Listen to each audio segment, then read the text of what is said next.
Good evening, ladies and gentlemen, and welcome to Wall of Power TV. I'm your host, Paul Metsa.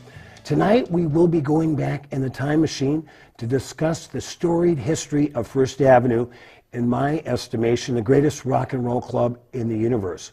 My guest, Chris Riemenschneider, is a music critic at the Minneapolis Star Tribune. He has written a phenomenal new book about the club, First Avenue, Minnesota's Main Room. It matter-of-factly tells the story of the 50-year history of the club. Chris got his professional start as a music writer at the Austin American-Statesman in Austin, Texas in '95. So we have to chat a little bit about that incredible music city as well. But let's not waste any more time. Welcome to the Wall of Power TV, Chris Riemenschneider. Hey, thanks for having me. You've written an amazing book, First Avenue, Minnesota's Main Room. You could almost say the United States main room, because First Avenue is probably the most important club in the history of American music in terms of what it's gone through, who it's presented, and that it's been here for almost 50 years.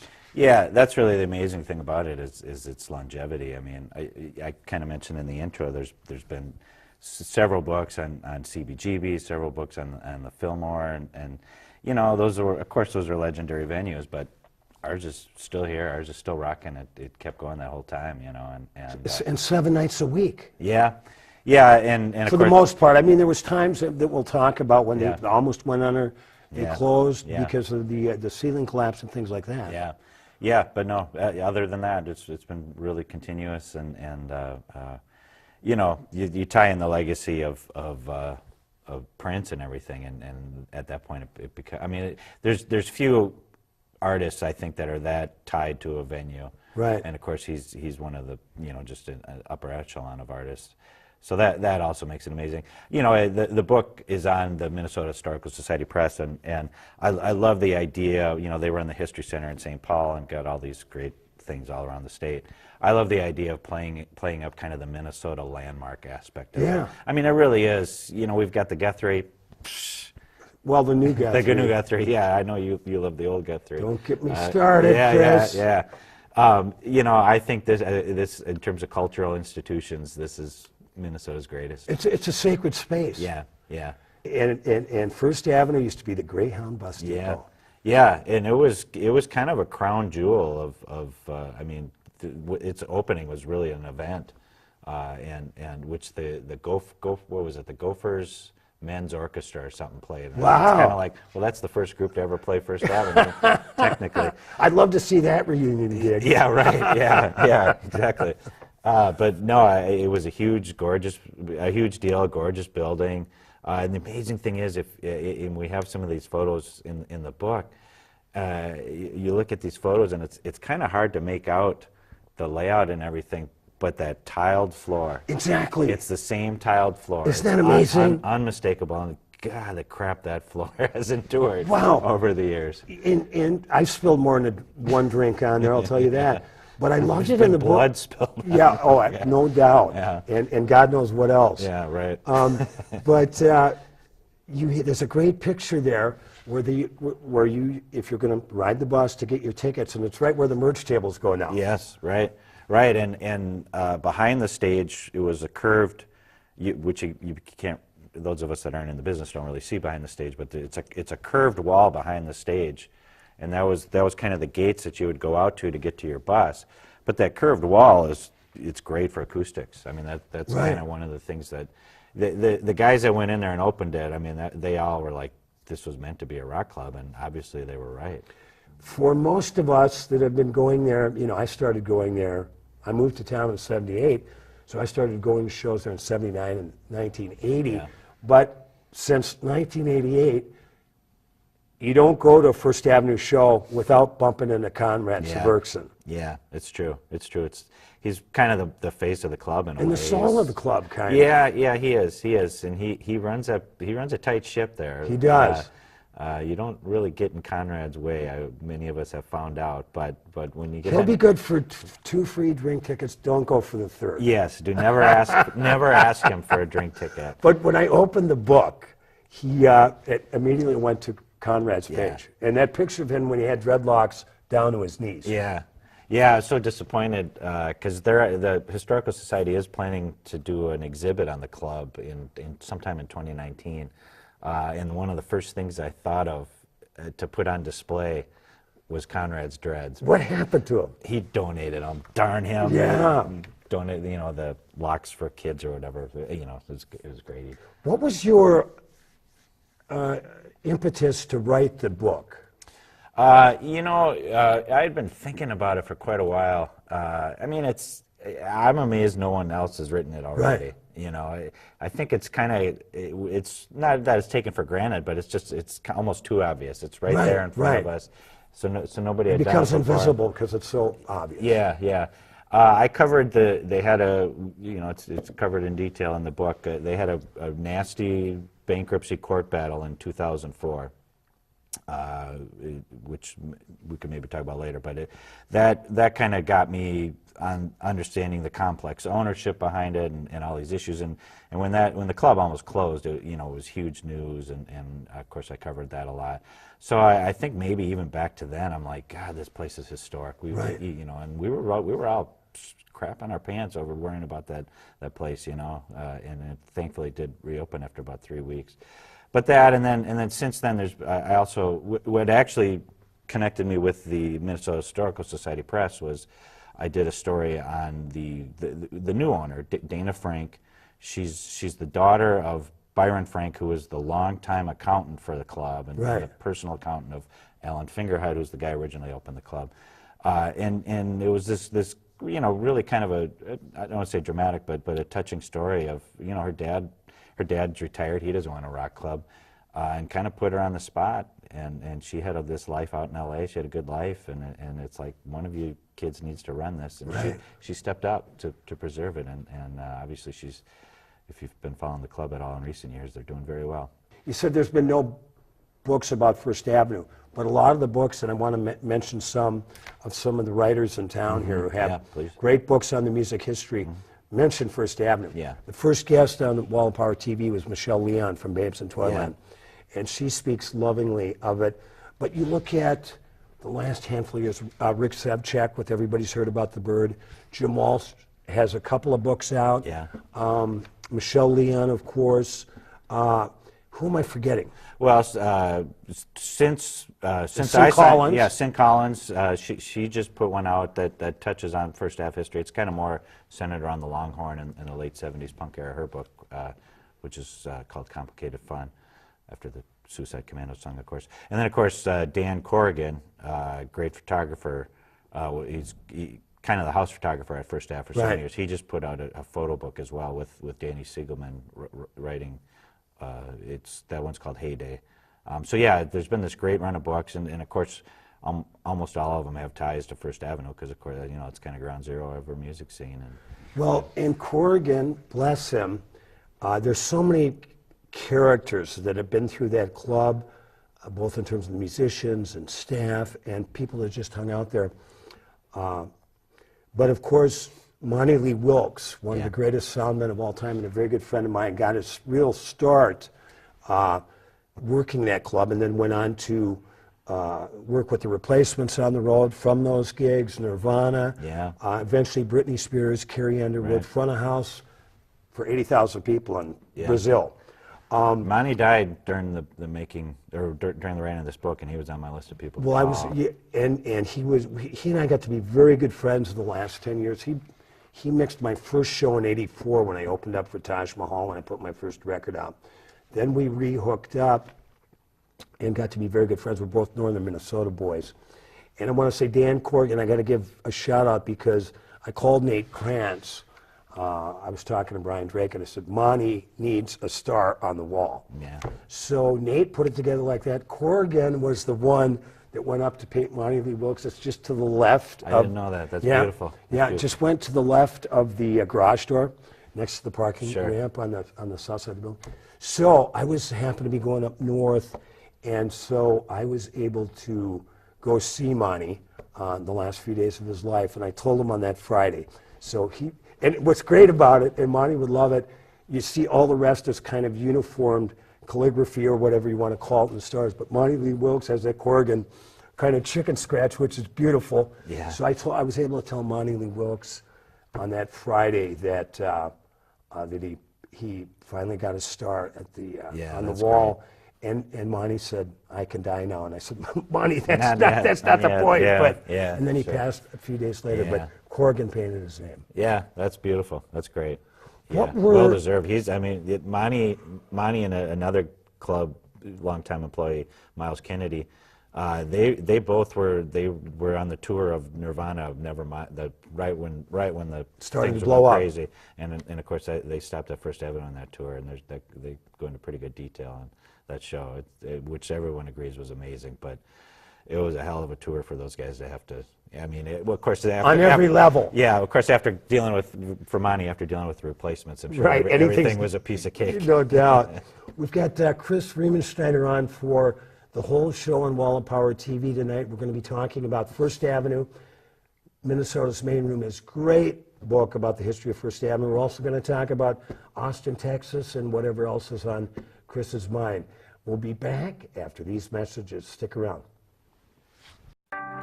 What can you do with so much space?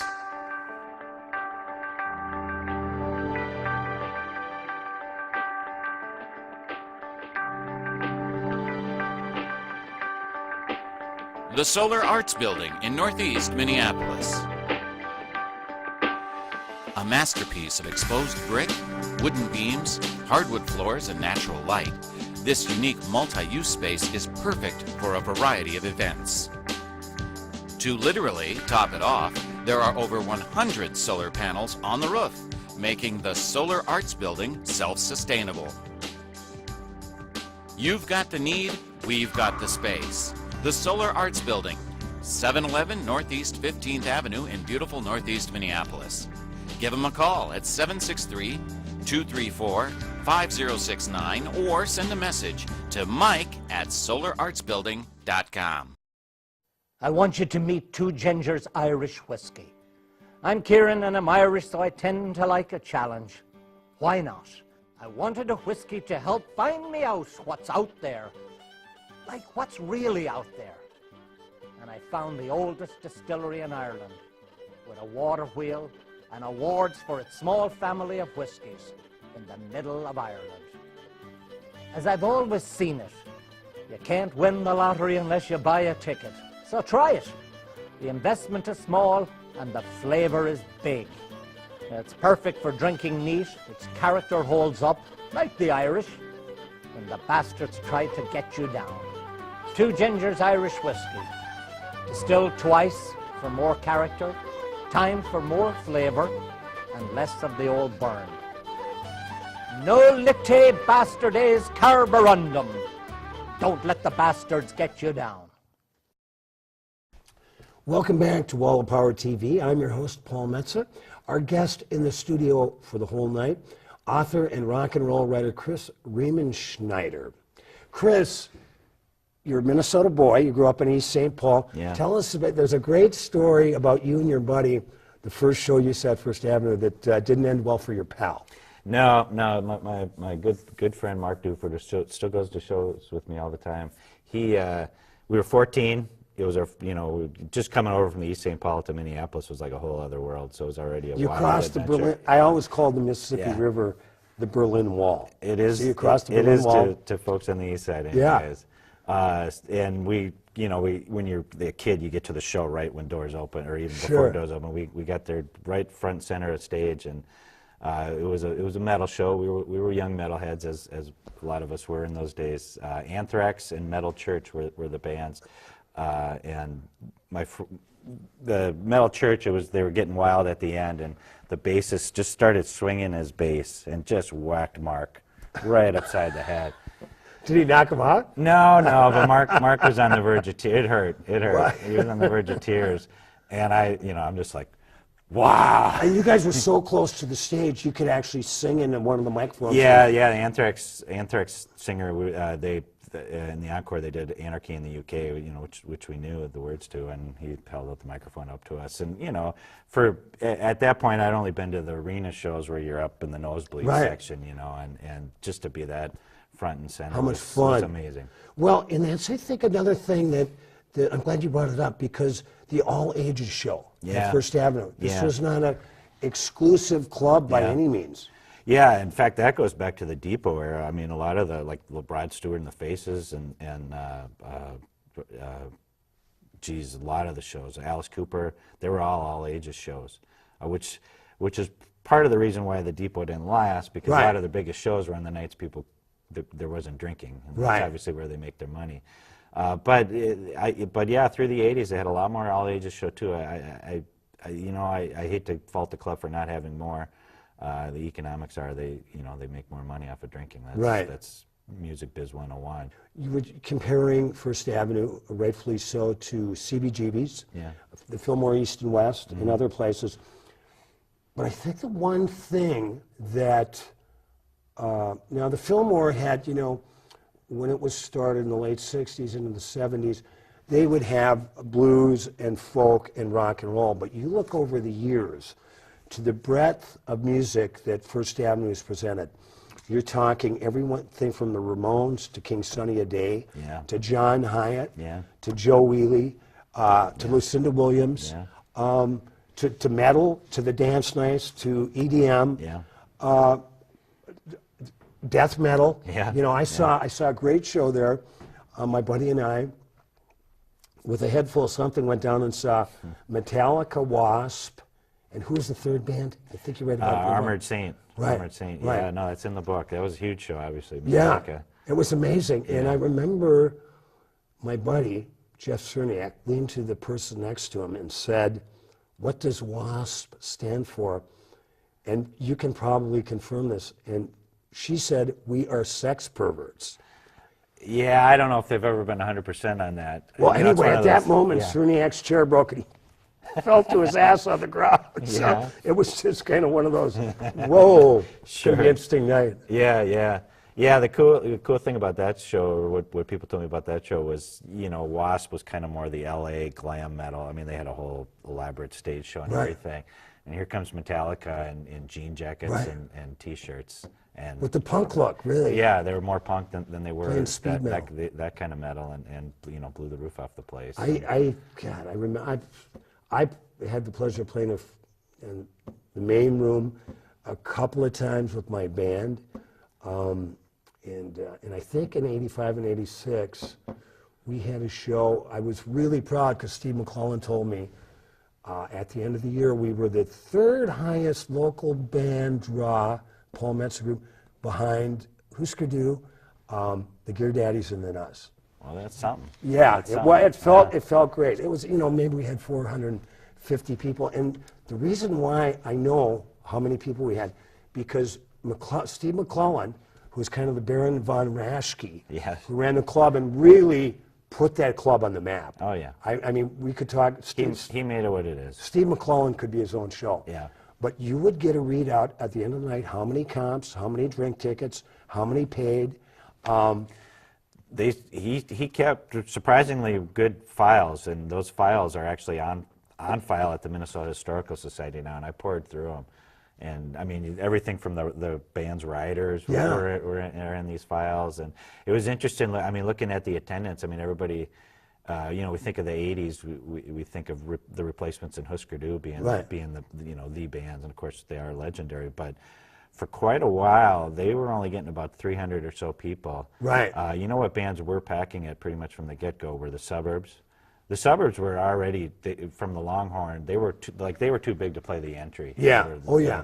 And the Wallets were another band Right. that drew really Steve well. Kramer, may rest in peace. Oh yeah, no, amazing. I saw there's video of the Wallets. I think we have a photo of it in there too. Steve tarred and feathered himself. Feathered. And it's just seeing the video of it was amazing. That's rock and roll, man. That was wild. When we've got Chris Riemenschneider on for the whole show tonight, when did you start to have an inkling that you wanted to become a music writer? Oh, high school. I started reviewing records for the high school paper over at Harding High in East St. Paul. It's just putting two and two together.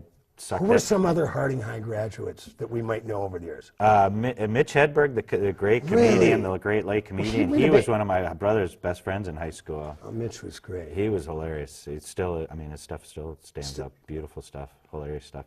Who else from Harding? Boy, I don't know. Well, you know, Otherwise, I've been playing- Johnson had more of the, like, Herb Brooks and everything. Yeah. Yeah. Well, I've been honored to play for the last 6-7 years with Willie Walker, East St. Paul guy for 50 years. Yeah, he lives right over by where I. There's a lot of soul over there. Yeah. So you started to write. Where'd you go to college? University of Texas in Austin. Okay. My dad was a textbook East Sider. Went to work for 3M at age 18 and worked there for 45 plus years. And 3M transferred a bunch of people down to Austin in the late 80s. They built some headquarters down there. We were part of that wave. I was still in high school, so I actually finished high school down there, went to school at UT in Austin, and went to work for the newspaper in Austin. And what year was that? That was in '95. I was in Austin a total 12 years and worked for the paper. So there. when did you get down to Austin? What was the year you were going to high school? 88. Wow, you were that's like one of the golden eras of Austin. My going line on it is there was no better place to spend your 20s. You know, you're kind of impoverished but wild, irresponsible years. No better place to spend your 20s than Austin in the 90s. You could go out and you could have a great Tex-Mex meal, have a few Shiner box, and see a world-class band for under $20. Yeah, absolutely. Well, you could go to. Of my life. I remember my friend Book and Edith Michael lived down there for years. Yeah, I know Book. Yeah. And so they, you know, and he was a musician. He played with, you know, Towns and Joe and everybody, Jimmy Dale. But so I kind of had an in to, you know, people down there and places. And, you know, one of the first nights I was down there, I met Larry Monroe, one of the greatest DJs of all time, was at KUT for years. Yeah. But I'll never forget, this to me was Austin. You hear about it, you saw Austin City Limits. You read about it in Rolling Stone with Doug Somm. You knew that it was magic. Yeah. But you didn't really know until you got there how magical it was. Yeah. And I remember walking into the Black Cat Saloon on 6th Street one night, which is, they had the very minimum you needed to be a club. They had a beer cooler, a cash register, risers on each side to sit on, like in a high school gymnasium, a stage, and if I believe the back of the club didn't even have a roof. They didn't have a roof. I was just going to say they had all that, but no roof. But no roof. Lots of the 6th Street clubs are kind of open air, which, of course, people would light up like crazy. And I remember, yeah, right, exactly. The other part of Austin I love, but I remember going to see Evan Johns and the H-Bombs. Oh, yeah. One of the greatest Telecaster players of all time. Yeah. And he was playing his Telecaster through 3 Fender Champ amps that were about that big. And I fell in love with the guy. Yeah. And of course, then he completely, you know, blew your mind about how good Yeah. he and the band, the H-Bombs, were. It was so cheap to live there. They just had such a great scene. And we didn't get a lot of, like when I started to work for the American Statesman, the newspaper there, you didn't get all the mass touring shows. You know, Right. it was that small enough of a town that we didn't get a lot of the tours. So all we had to cover was the local scene, and of course there was plenty to cover in the local scene, and that's really what kind of made me fall in love with covering local music was being there and just having all that to cover. Well, you know, Chris, I think there's a correlation between the breadth of acts that were presented at First Avenue and the way that music writers covered the local scene in Austin that I don't think was similar in Minneapolis. I think Minneapolis has always lagged behind. The writers up here, I've thought, and I'm not pitching a bitch here, but there's always been these cliques, and the new happening, the hot bands of the year, and you know, in the '80s, man, you couldn't mention Johnny Cash or you know, Townes Van Zandt. They paid no attention to it, although you could go see acts like that at First Avenue. Yeah. And the thing that I think, from what I know about Austin, what made it so unique is the writers, Margaret Moser, Louis Black, God bless Margaret, Michael Corcoran, Yeah. when he moved in. They'd cover just about any style of music that was good. Oh, yeah. Yeah, no, and they were some of the best music writers, I think. But, and Margaret Moser, may she rest Yeah, in peace. yeah. I never had to pay for a ticket at the Austin Music Awards during South by Southwest. She always caught me no matter how busy she was. Margaret, I think Margaret's actually mentioned in the book. Really? She came up for when Lucinda got married, Lucinda Williams. Yeah, Lucinda got married on stage. She was good friends with Lucinda, and it was beautiful seeing her and our other friend Chris Gray there at my old friends from Austin. It was great. When did you come back to Minneapolis then? 2001, right before 9/11, actually. Wow. Yeah, it was. The Austin paper was, just kind of a mid-sized paper, and if you wanted to move up, you got to move to a new city, right. and obviously it made sense to come here, and the Star Tribune at that point was a great paper. Well, it's still a great paper to work right. for, but at that point it really was a very reputable paper to work for, and made sense. And at about the same time, Mark Bartell, who cut his chops right. at City Pages, goes down and becomes a hot shot in the publishing part of the Austin Chronicle. Yeah. Still one of my favorite weeklies in the world. Yeah, it's still independent, which is, there's few and far between. So you come to town right before 9/11. The other big rock and roll music critic, John Bream. Mm-hmm. Yeah. So how was John? How do you treat the new guy in town? John and I have always, we have a groove somehow. We fell right into a groove working together. I had met John actually in Houston. We were covering the Lilith Fair, and I just said, I'm from St. Paul and whatnot, and of course my first impression was, wow, this guy's sure is talkative. Right. And then just several years later, I don't know if, because I'd met him, if that helped me get the job or what, but lo and behold, I'm working with him, and he's always, there's enough to go around. Right. The only people we've ever really arm wrestled over covering is Prince and Dylan. Right. And of course, there's plenty to cover on Prince and Dylan. Right. There has been over the years. That it's never really been an issue. So. Well, and John Bream, great music writer. I don't agree with him on everything. You shouldn't. Yeah. But he's also, he's written a book, I believe, about Led Zeppelin. Prince, and Dylan. He wrote one of the first Prince books, actually. It's kind of a collector's item now. Right. There's a lot of rare photos in it. And Prince, I forget where he was playing, ripped up a John Bream review that was on stage. Arsenio Hall show. He burned it. Had God bless him. Yeah. You're famous at that point as a music writer.